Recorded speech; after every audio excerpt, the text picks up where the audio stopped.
जय हिंद दोस्तों, स्वागत है आप सभी का एक बार फिर से एक नए वीडियो के साथ। उम्मीद है कि आप लोगों को पुराने वीडियोज पसंद आ रहे होंगे। जैसा कि आप सबको पता है, इसमें हमारी मैथ की एक सीरीज चल रही है जिसका नाम है जीरो टू हीरो सीरीज। इसके तहत हम लोग उन विद्यार्थियों को साथ में लेकर चलने का प्रयास कर रहे हैं जो मैथ में अपने आप को जीरो मानते हैं और मैथ की वजह से उनका सिलेक्शन नहीं हो पा रहा है। ठीक है, तो चलिए शुरू करते हैं आज का वीडियो। और आज के चैप्टर में हम लोग बात करने वाले हैं परसेंटेज के बारे में। ठीक है, समझते हैं परसेंटेज क्या है।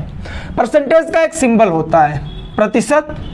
ठीक, अगर कोई आपसे कहता है 10%, तो 10% का मतलब आप क्या निकालते हैं? 100 का 10वां भाग। किसका? 100 का 10वां भाग 10% कहलाता है। ठीक है, आगे बढ़ें, समझते रहिए। अभी हम लोग क्वेश्चन पर जाएंगे। जीरो लेवल की क्लास है, एकदम जीरो लेवल से हाई लेवल अर्थात स्टैंडर्ड लेवल तक हम लोग कवर करेंगे। लास्ट तक बने रहिएगा, वीडियो बड़ा होगा। क्वेश्चन भी मैं आपसे सॉल्व करवाऊंगा, बहुत सारी एक्सरसाइज करवाने वाला हूं। ठीक, अगर कोई बोले कि 20% क्या है, तो यह क्या है? 100 का 20वां भाग। किसका? 100 का 20वां भाग है यहाँ। तो बटा में अगर हम 100 करके ऊपर 20 लिख दें, तो ये जो लिखा गया है इसका मतलब क्या है कि 100 का 20वां भाग,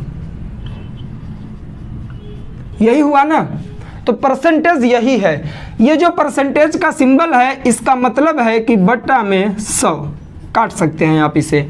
इसके बटे में 100 लिख के आप इसे काट सकते हैं। मतलब प्रतिशत का मतलब है कि बटे में 100 होगा।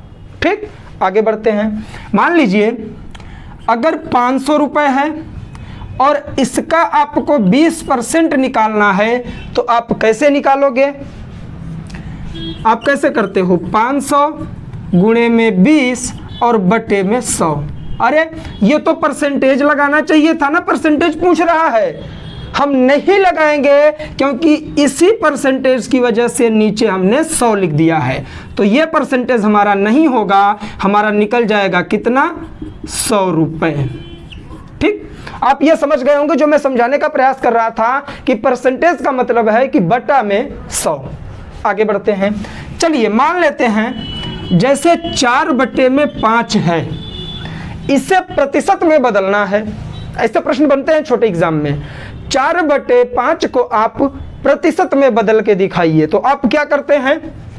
किसका मल्टीप्लाई करते हैं? आप इसमें 100 का करते हैं या 100% का करते हैं? यही मिस्टेक होती है आप लोगों से।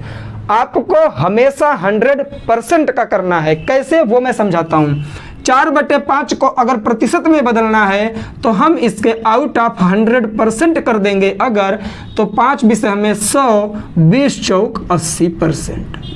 लोग क्या करते हैं कि यहाँ परसेंटेज नहीं लगाते हैं, केवल 100 का उसमें क्या करेंगे? गुणा कर देंगे और आगे जाकर 80 में परसेंट लगा देते हैं। जब यहाँ प्रतिशत नहीं था तो आगे कैसे लगा? ये सोचने वाली बात है। ठीक, चलिए अब हम कैसे चेक करें कि 100 रखने पर सही आया है? प्रतिशत का मतलब मैंने आपको क्या बताया? बटा में 100। तो यहां करिए ना, 80 के बटा में अगर आप 100 कर देंगे और जब इसे काटेंगे 5 से, कितने से? 80, तो 20 से काटिए। 20 चौक 80, 20 पंचे 100। 4/5 मिल गया कि नहीं मिल गया? तो यही होता है मैथ का रूल कि अगर हमें प्रतिशत निकालना है तो बटे में 100 लगाना पड़ेगा। अब क्वेश्चन की तरफ चलते हैं। आइए देखिए, थोड़ा मेरी तबीयत ठीक नहीं है, इस वजह से मुंह सूख रहा है। कोशिश कर रहा हूं कि जल्दी जल्दी चीज़ें कवर करने का प्रयास करूं, आप लोगों के कॉन्सेप्ट भी क्लियर करूं। तो आप लोग सहयोग करिए, साथ में बने रहिए लास्ट तक, तभी सारी चीज़ें क्लियर हो पाएंगी। ठीक, ज़्यादा तेज मैं बोल नहीं पा रहा हूं आज। चलिए क्वेश्चन करते हैं हम लोग। 4/5 का कितना प्रतिशत है? 4/5 का कितना प्रतिशत है, ये आपको निकालना है। आप कैसे निकालोगे?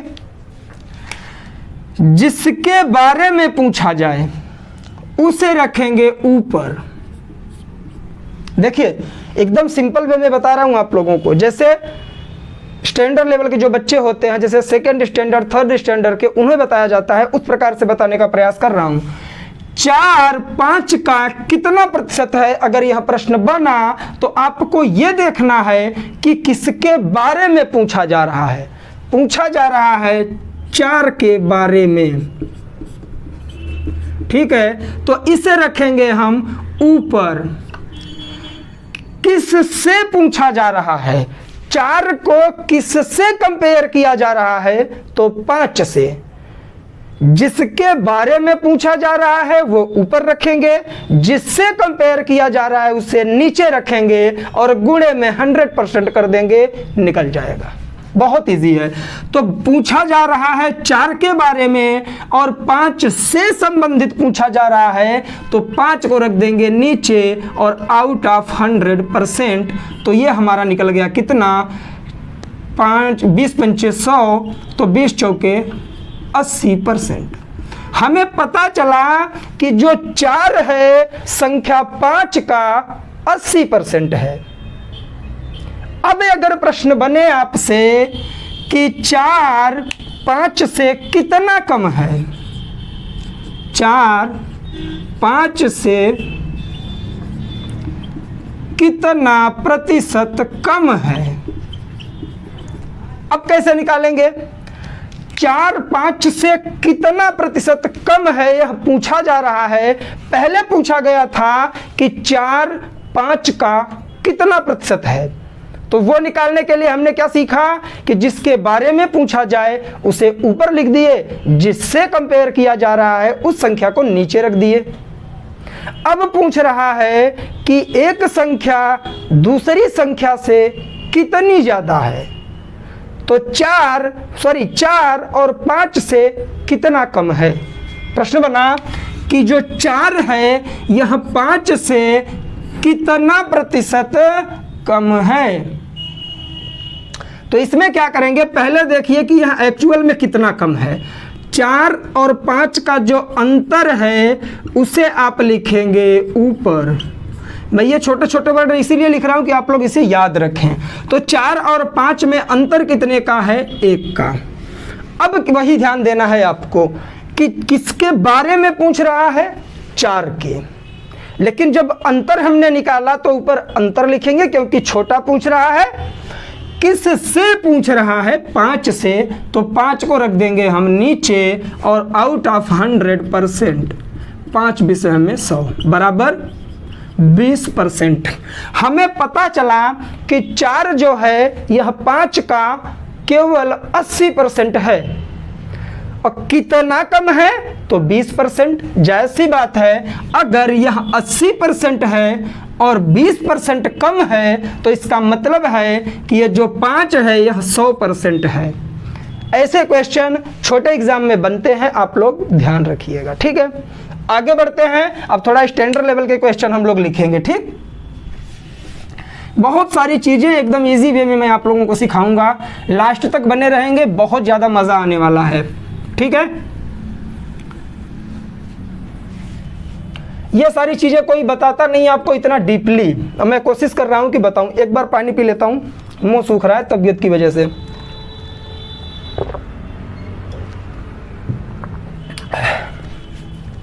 चलिए शुरू करते हैं। फिर से हम लोग क्वेश्चन लिखेंगे यहां पर।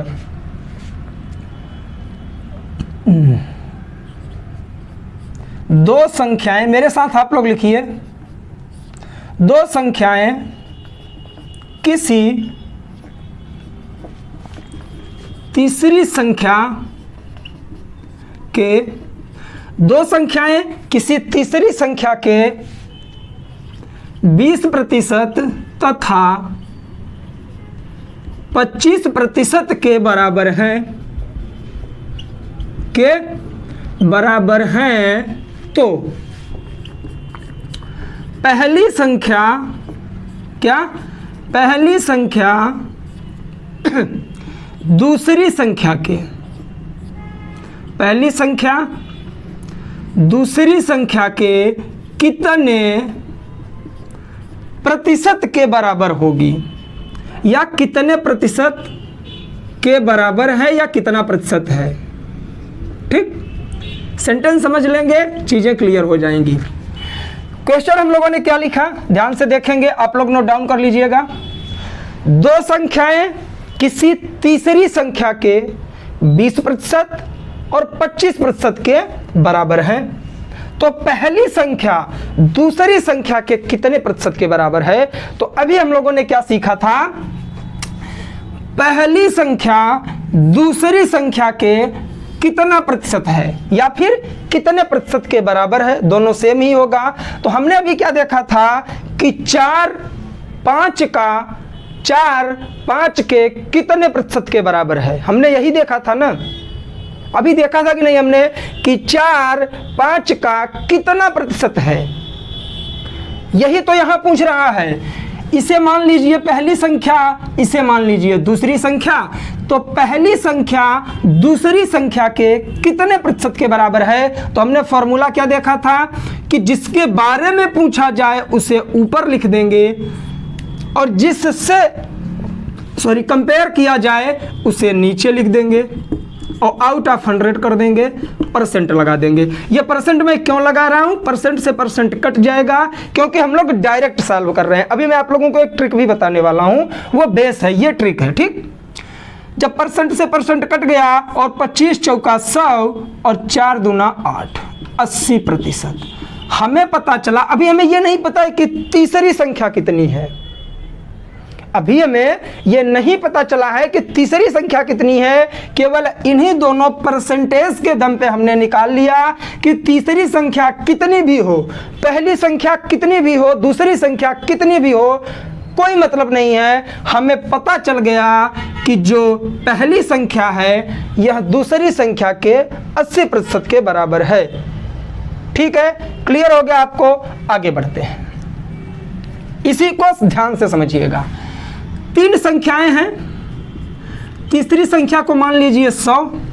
अब आप कहेंगे कि सर 100 ही क्यों मानेंगे। हाँ, ध्यान दीजिएगा कि 100 आपको तभी मानना है जब कोई भी रुपया ना दिया गया हो, केवल प्रतिशत दिया गया हो, केवल प्रतिशत दिया गया हो तो आप हमेशा 100 मान लेंगे।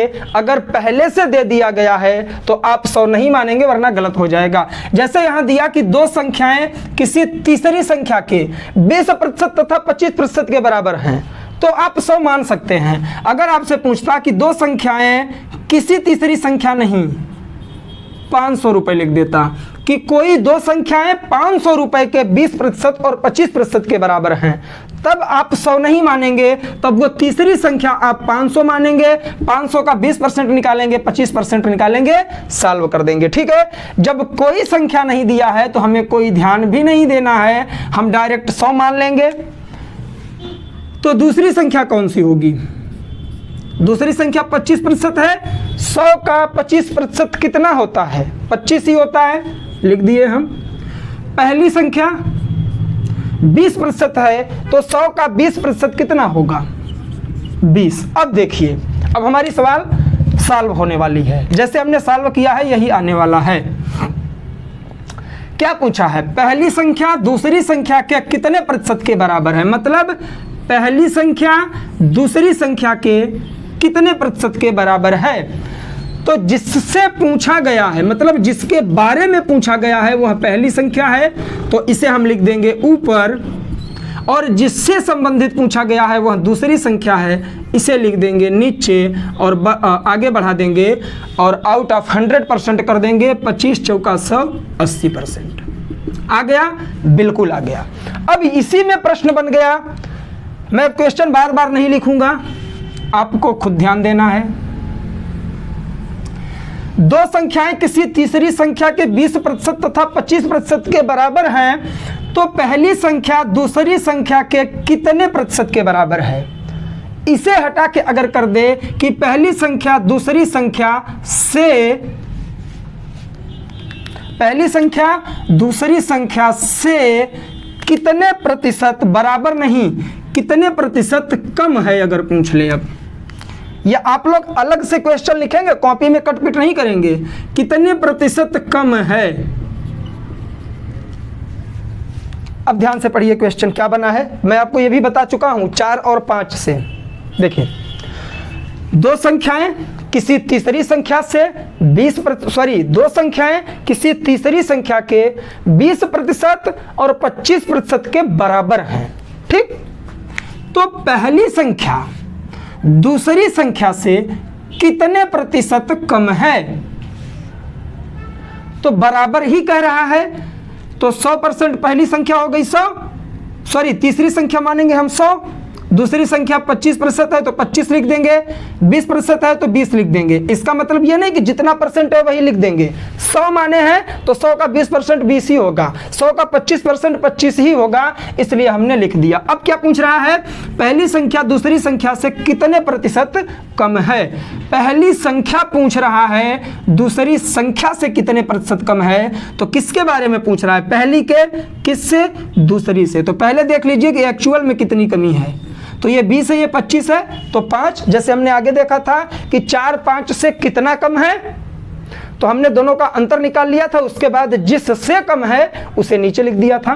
तो यहीं भी यही करेंगे हम लोग, 5 अंतर निकाल लिया और 25 नीचे कर देंगे, आउट ऑफ 100% कर देंगे हम। ठीक है, तो 25 चौका 100, 4 पंचे 20%। अभी क्या निकला था कि पहली संख्या दूसरी संख्या का कितना प्रतिशत है, तो 80%। अब क्या पूछा कि पहली संख्या दूसरी संख्या से कितने प्रतिशत कम है, तो 20% ही तो कम होगा। जब 80% के बराबर है तो 20% ही कम होगा ना, तो ये सॉल्व हो गया। ठीक है, अब क्वेश्चन थोड़ा लेगा टर्न। वीडियो ज़्यादा बड़ा तो नहीं हो रहा है, चीज़ें क्लियर करिए, ना समझ में आए कमेंट करिए। ठीक है, अब यहां बराबर नहीं करेगा। चलिए, इसी में मैं खिचड़ी कर रहा हूं, आप लोग समझेंगे। 2 संख्याएं किसी तीसरी संख्या से 20% तथा 25% ज्यादा हैं। ठीक, तो पहली संख्या दूसरी संख्या से कितने प्रतिशत कम है, ये भी निकाल सकते हैं आप लोग, या फिर ऐसे निकालिए कि दूसरी संख्या, 2 संख्याएं किसी तीसरी संख्या से 20% तथा 25% ज्यादा हैं, तो दूसरी संख्या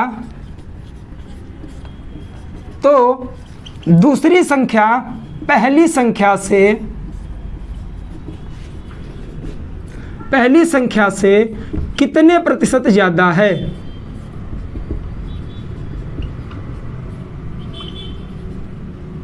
ठीक, अब इसे कैसे सॉरी, पानी पी लेते हैं। हरिओम हरिओम शंभो। थोड़ा चेस्ट में प्रॉब्लम होने लगती है क्योंकि खांसी आ रही है, इस समय जुकाम पकड़ी हुई है। चलिए देखते हैं आगे हम लोग। 2 संख्याएं किसी तीसरी संख्या से 20% तथा 25% ज्यादा हैं, तो दूसरी संख्या पहली संख्या से कितने प्रतिशत ज्यादा है। तो ज्यादा पूछ रहा है, तो तीसरी संख्या हम मान लेंगे कितना, 100, तो दूसरी संख्या कितना होगी, 25% ज्यादा है, तो 25 रुपए ज्यादा है, इसका मतलब है 125 कर लेंगे। पहली संख्या 20% ज्यादा है तो 120 कर लेंगे। 20% का मतलब 20 ज्यादा है, 100 का 20% 20 ही होता है, और इतना ज्यादा है तो 120। अब क्वेश्चन क्या बन रहा है, दूसरी संख्या पहली संख्या से कितने प्रतिशत ज्यादा है।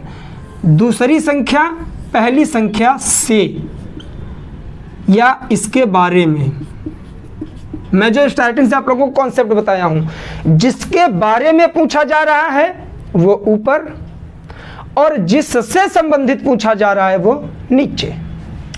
तो पूछ रहा है कि दूसरी संख्या पहली संख्या से कितना प्रतिशत ज्यादा है। तो पहले दोनों का अंतर देखिए, ये 125 है, ये 120 है, मतलब 5 रुपए ज्यादा है, या 5 ज्यादा है कौन, दूसरी संख्या। तो 5 लिख देंगे ऊपर और नीचे लिख देंगे 120। 120 क्यों, क्योंकि इससे पूछ रहा है कि दूसरी संख्या पहली से कितना ज्यादा है, तो उसे नीचे लिख देंगे, आउट ऑफ 100% कर देंगे जब, और काटेंगे इसे, किससे कटेगा, 20 से कटेगा क्या? हाँ, 20 पंचे 100 और 20 छक्का 120, तो 5 गुणे में 5 मतलब 25 बटे में 6। 25 बटे में 6 किसी से नहीं कटेगा, तो हम लोग ऐसे लिख सकते हैं क्या? 6 चौके 24 और 1/6, 4.1/4%। ये हमारा आंसर हो गया। ऐसे प्रश्न हमेशा पूछता है आप लोगों को और फंसा के रख देता है। क्वेश्चन क्या था कि दो संख्याएं किसी तीसरी संख्या से 20% तथा 25% ज्यादा हैं, तो दूसरी संख्या पहली संख्या से कितना प्रतिशत ज्यादा है? तो हमने ये निकाल दिया। ठीक है, चलिए आगे बढ़ते हैं और कॉन्सेप्ट सीखते हैं, बहुत मजा आने वाला है।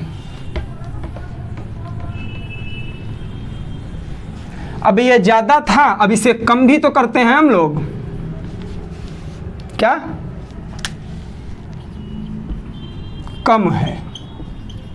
दो संख्याएं किसी तीसरी संख्या से 20%, ये हाँ, ये जरूरी नहीं है केवल 20% 25%, यहाँ 40% भी हो सकता है, 60% भी हो सकता है, तो वो आप लोग अपने हिसाब से करेंगे। मुझे क्वेश्चन लिखना ना पड़े, व्हाइट बोर्ड है, इस वजह से मैं इसी क्वेश्चन पे सारी चीजें सॉल्व करवा रहा हूँ, कॉन्सेप्ट सिखा रहा हूँ मैं आपको। ठीक है, तो दो संख्याएं किसी तीसरी संख्या से 20% तथा 25% कम हैं, तो इसमें आपको ध्यान देना है कि पहली संख्या निकालिए।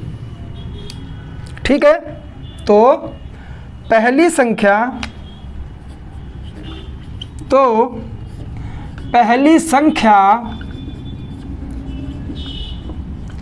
दूसरी संख्या से कितना प्रतिशत ज्यादा है, या यह भी पूछ सकता है कि पहली संख्या दूसरी प्रतिशत से कितना प्रतिशत ज्यादा या कम है, तो वो आपको जानना पड़ेगा। कैसे? आइए जैसे समझते हैं। तीसरी संख्या हमारी हो गई 100 और दूसरी संख्या क्या है? 25% कम है, तो 25 रुपए कम है, 100 में 25 घटाएंगे तो हमें मिल जाएगा 75, मिल गया। उसके बाद पहली संख्या है 20%, तो 100 में 20% अगर हम कम करेंगे तो 100 का 20% 20 ही होता है, तो पहली संख्या हमारी आएगी 100 में से 20 घटाने पर 80। अब ध्यान दीजिए, क्वेश्चन क्या है? सॉल्व हो चुका है। क्वेश्चन सॉल्व हो चुका है। कैसे? आइए, दो संख्याएं किसी तीसरी संख्या से 20% तथा 25% कम है, तो पहली संख्या दूसरी संख्या से कितना प्रतिशत ज्यादा है? तो जायज सी बात है कि जब यह 80 है और दूसरी 75 है तो यह ज्यादा है। कितना ज्यादा है? 5। तो ऊपर लिखेंगे 5 किससे ज्यादा है? 75 से। 75 लिखेंगे नीचे, आउट ऑफ 100% कर देंगे। अब इसे काटिए, 25 तिया 75, 25 चौका 100, तो 5 चौके 20, 20 बटे में 3। क्या यह सही है? अभी नहीं। सही ये भी है, अगर ऑप्शन में है तो टिक कर दें, नहीं तो इसे अब क्या करेंगे? सही में लिख कर दिखाएंगे पूर्णांक में। 6 त्रिक 18, 2 20%।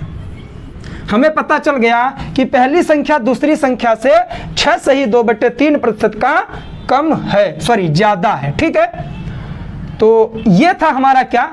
कॉन्सेप्ट। अब हम लोग थोड़ा बढ़ते हैं किसके तरफ? प्रतिशत से ही रिलेटेड है जो प्रॉफिट और लॉस। मैंने बोला था ना, प्रॉफिट और लॉस भी आप लोगों को मैं समझाऊंगा। आइए, जैसे पूछता है ना कि 10 वस्तु का क्रय मूल्य 15 वस्तु के विक्रय मूल्य के बराबर है, तो बताइए कि इस व्यापार में उस व्यापारी को लाभ होगा या हानि होगी? कितने प्रतिशत का लाभ होगा, कितने प्रतिशत की हानि होगी? ये चीज होती है। तो इसमें कितने फैक्टर आएंगे? सबसे पहले आएगा क्या? MRP। इसे आप जानते हैं, मैक्सिमम रिटेल प्राइस, अधिकतम खुदरा मूल्य। इसे क्या क्या बोलते हैं? अंकित मूल्य भी बोलते हैं, अंकित मूल्य भी बोलते हैं, छपा मूल्य भी बोलते हैं। हिंदी माध्यम में यही प्रॉब्लम है, वास्तविक मूल्य भी बोलते हैं। ठीक है, मुझे लग रहा है कि परसेंटेज का 2 क्लास लेना पड़ेगा, देखते हैं कितना कवर होगा, कर लेते हैं। उसके बाद हम क्या देखते हैं? CP भी हमें मिलता है, कॉस्ट प्राइस। मतलब क्रय मूल्य। नोट डाउन करते रहिए। फिर हमें मिलता है एसपी अर्थात सेलिंग प्राइस, विक्रय मूल्य, ठीक। उसके बाद प्रॉफिट, सबको पता है प्रॉफिट मीन्स लाभ, और लॉस मतलब हानि। इतने फैक्टर हमें मिलने वाले हैं। अब बंदूक बन गई क्या, डिसिम, है ना। चलिए शुरू करते हैं हम लोग आगे। यार गर्मी भी लग रही है और मुंह भी सूख रहा है, खांसी आ रही है, रोके जा रहा हूं उसे, प्रॉब्लम थोड़ा हो रही है। 1 मिनट पानी पी लेता हूं, फिर से एक टैबलेट खा लूं मैं। 1 मिनट दीजिएगा, मैं एक टैबलेट खा लूं क्योंकि फीवर सा भी लग रहा है। बस 1 मिनट, तब तक आप लोग इसे नोट डाउन कर लीजिए।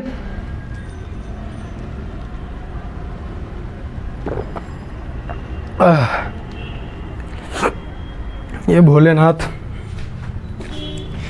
चलिए बात करते हैं हम लोग इसके बारे में।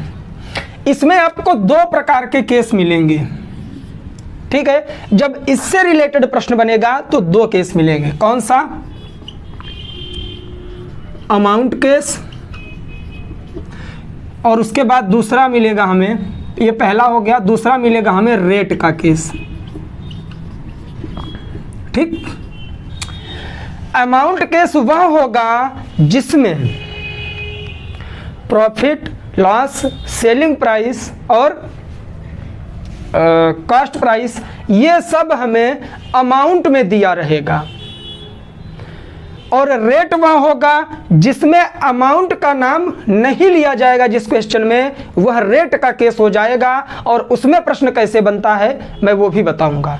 जैसे अमाउंट केस आया, अमाउंट केस पहला हम लोग देख रहे हैं अमाउंट केस, और इससे जो प्रतिशत लाभ और प्रतिशत हानि निकाला जाएगा वो हमेशा किस पर, सीपी पर निकलेगा। सीपी बोले तो कॉस्ट प्राइस, क्रय मूल्य पर निकलेगा। ये मैं बताना चाह रहा हूं कि एसी अमाउंट केस में लिख रहा हूं, ठीक। इसमें प्रतिशत लाभ या प्रतिशत हानि सदैव सीपी पर निकलेगा, ठीक है। सीपी का मतलब यह है कास्ट प्राइस, क्रय मूल्य पर निकलेगा। और जो रेट का केस होगा, आरसी, बाइक की भी होती है ना आरसी, तो जो आरसी होगा, रेट का केस आएगा जिसमें पैसे का नाम नहीं लिया जाएगा, केवल वस्तु का नाम दिया जाएगा। समझ रहे हैं आप लोग। उसमें प्रतिशत लाभ या प्रतिशत हानि हमेशा एसपी पर निकलेगा। आपका ये कॉन्सेप्ट क्लियर हो गया 100%। इसे नोट डाउन करिए, फिर मैं फॉर्मूला लिखवाऊं। देखिए, चलिए इसका लिख लीजिए पहले आप लोग, रेट केस का। इसका जो प्रतिशत, अगर प्रतिशत लाभ पूछे तो कैसे लिखेंगे, जितने का लाभ हो रहा है बटा में एसपी, मतलब सेलिंग प्राइस, ठीक। अगर प्रतिशत हानि पूछ रहा है तो ऊपर लिखेंगे हानि और नीचे लिखेंगे एसपी, निकल जाएगा आपका, ठीक। और अगर अमाउंट का केस है तो इसमें अगर प्रतिशत लाभ पूछ रहा है तो ऊपर लाभ और नीचे सीपी, जितने में खरीदे हैं। अगर प्रतिशत हानि पूछ रहा है तो ऊपर हानि और नीचे सीपी, मतलब विक्रय, सॉरी क्रय मूल्य, ठीक। इतना नोट डाउन करिए। मैं इसे कर देता हूं ब्रैकेट में, ये दोनों इसके हैं और ये दोनों जो हैं ये इसके हैं, ठीक। ऐसे कर लीजिए, थोड़ा खिचड़ी हुआ है लेकिन ध्यान दीजिएगा। एक कॉन्सेप्ट आपको ध्यान रखना है कि जब अमाउंट वाला केस होगा जिसमें पैसे के बारे में बात की जाएगी, वो हमेशा प्रॉफिट और लॉस किस पर निकलेगा आपका, तो वह निकलेगा क्रय मूल्य पर, सीपी पर, ठीक। और अगर वह वस्तु वाला खेल हो गया, भाव वाला रेट हो गया, जैसे क्वेश्चन बनते हैं पैसे का नाम न लिया जाए, तो उसमें हमेशा सेलिंग प्राइस पर निकलेगा। जैसे 10 वस्तु का विक्रय मूल्य, 10 वस्तु का क्रय मूल्य 15 वस्तु के विक्रय मूल्य के बराबर है, तो इसमें कितने प्रतिशत का लाभ या कितने प्रतिशत का हानि हुआ, ये हम कैसे सॉल्व करेंगे? रेट वाले केस से। क्यों? क्योंकि इसमें पैसे का नाम नहीं लिया गया है। सर अब एक बात बताइए, अगर ऐसे पूछ लिया जाए कि 10 वस्तु का मूल्य 50 रुपए है या 10 आम का मूल्य 50 रुपए है और 20 आम का मूल्य 30 रुपए है, मतलब इसमें वस्तु का भी नाम दे दे, रेट भी दे रहा है, पैसे भी दे रहा है, तो वो किधर जाएगा? तो वो हमेशा अमाउंट के केस में जाएगा। अगर अमाउंट आ गया तो इसे भी घसीट के ले जाएगा अपने पास, अगर अमाउंट नहीं आया तो इससे सॉल्व होगा। समझ गए आप लोग? रफ करके मैं क्वेश्चन करवाऊं? चलिए करते हैं। मैंने बोला था कि प्रॉफिट लॉस भी आप लोगों का कवर होगा इससे, तो मुझे करवाना है। आइए चलिए, प्रश्न बना कि राम नाम का कोई व्यापारी है, राम को छोड़िए ना यार, वो तो भगवान है, किसी और को पकड़ते हैं, घाटा नहीं लगवाना है ना उन्हें, किसी और को पकड़ते हैं। चलिए, कोई व्यापारी है जिसका नाम है ए नाम का व्यापारी कोई वस्तु 500 रुपए में खरीद रहा है और उस वस्तु को वह कितने में? 550 रुपए में बेच दिया। बहुत दिमागदार बंदा था। अब लिखिए आप लोग, ये तो मैंने अपने लिए लिखा है। ए नाम के व्यापारी ने कोई वस्तु 500 रुपए में खरीदा और उसे 550 रुपए में बेच दिया, तो बताइए कि उस व्यापारी अर्थात ए को इस व्यापार में कितने प्रतिशत का लाभ हुआ या कितने प्रतिशत की हानि हुई। तो इसमें तो डायरेक्ट दिख रहा है कि ये थोड़ा शातिर बंदा है, 500 में खरीदा है, 550 में बेचा है, तो हमें पता चल गया कि 50 रुपए का इसमें क्या हुआ है? लाभ हुआ है, प्रॉफिट हुआ है। अब ये कौन सा केस है? क्योंकि इसमें रुपया दिया गया है, तो यहाँ अमाउंट वाला केस है, तो उसमें हम क्या करते हैं? प्रतिशत लाभ निकालने के लिए लाभ बटे में क्या? सीपी अर्थात क्रय मूल्य, खरीद मूल्य। तो लाभ कितने का हुआ? 50 रुपए का। कितने में खरीदा था? 500 का। परसेंटेज निकालना है तो 100 का मल्टीप्लाई, 0 से 0, 5 दहा में 50 और 10 दहा में 100, मतलब कि उसे 10% का लाभ हुआ है। एक ही क्वेश्चन करवा रहा हूं, एक क्वेश्चन मैं आप लोगों के लिए दे रहा हूं, उसे आप लोग होमवर्क करके सॉल्व करिएगा।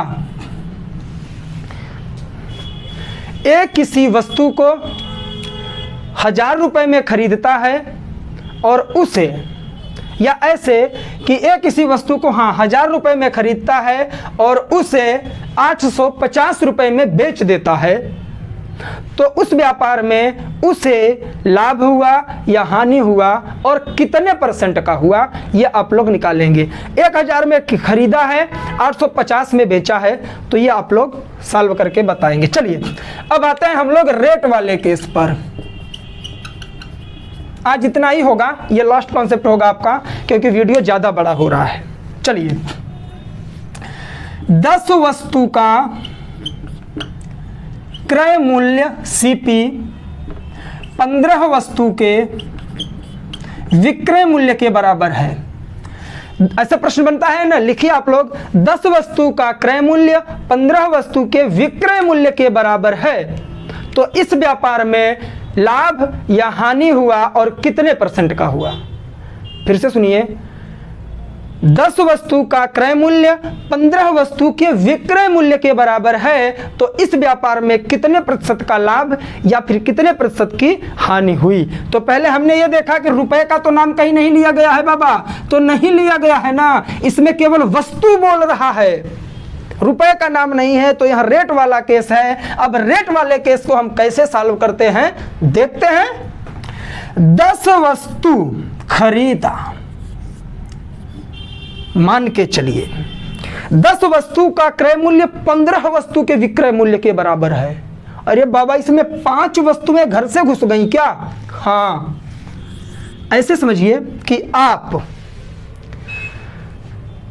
10 रुपए में 10 पेन खरीद रहे हैं, 10 पेंसिल खरीद रहे हैं, 10 रुपए में 10 पेंसिल खरीद रहे हैं, लेकिन जब आप बेच रहे हैं तो 15 पेंसिल बेचने पे आपको 10 रुपए मिल रहा है। भाई 5 पेंसिल का घाटा लग रहा है आपको ना, तो बस वही देखना है कि इसमें लग रहा है घाटा, हमें निकालना है प्रतिशत लॉस, परसेंटेज लॉस। और किसका केस है? रेट का केस है। तो प्रतिशत लाभ और प्रतिशत हानि किस पे निकलता है?